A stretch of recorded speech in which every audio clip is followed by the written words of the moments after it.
Halo semuanya, perkenalkan nama saya Firman Habimunte dengan nomor induk mahasiswa 24175108. Di sini saya akan mempresentasikan poster yang saya buat yaitu tema penilaian prestasi kerja karyawan. Ini adalah tugas mata kuliah Manajemen Sumber Daya Manusia dengan dosen pengampu Ibu Yasmin Kairunisa Muhtar SP MBA.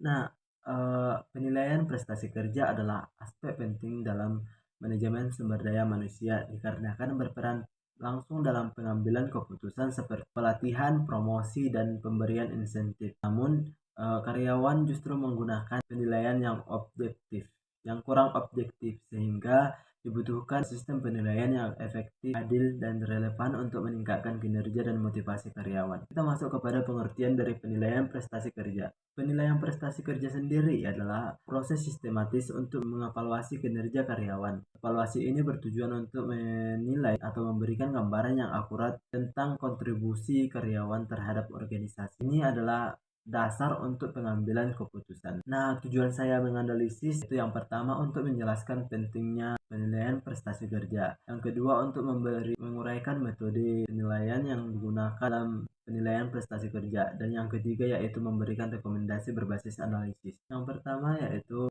untuk metode penilaian yang digunakan yaitu metode atasan langsung, yang mana ini bersifat konvensional namun bersifat subjektif juga. Nah, yang kedua 360 derajat feedback yaitu melibatkan banyak pihak dan lebih menyeluruh. Yang ketiga itu KPI, yang mana ini bersifat kuantitatif dan berbasis target. Yang keempat self assessment, yaitu meliputi refleksi diri karyawan.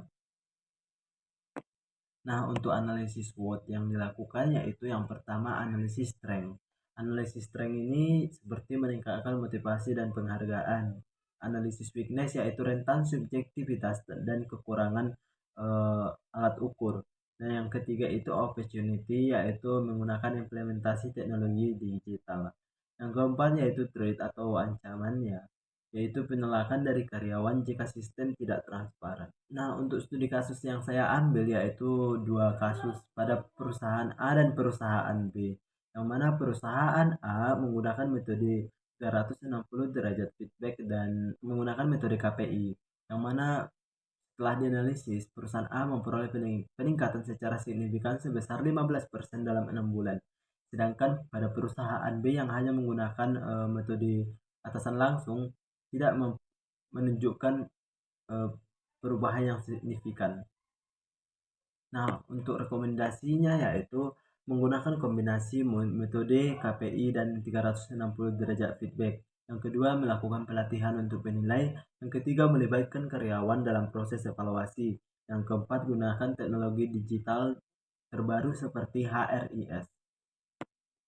Nah, kesimpulan yang bisa kita ambil dari penjelasan saya dari poster tadi yaitu penilaian prestasi kerja karyawan adalah elemen krusial dalam manajemen SDM karena berdampak langsung pada perusahaan. Dan metode penilaian yang digunakan harus objektif, transparan, dan relevan agar mendorong peningkatan kinerja dan motivasi karyawan. Nah, mungkin sekian presentasi dari saya. Terima kasih.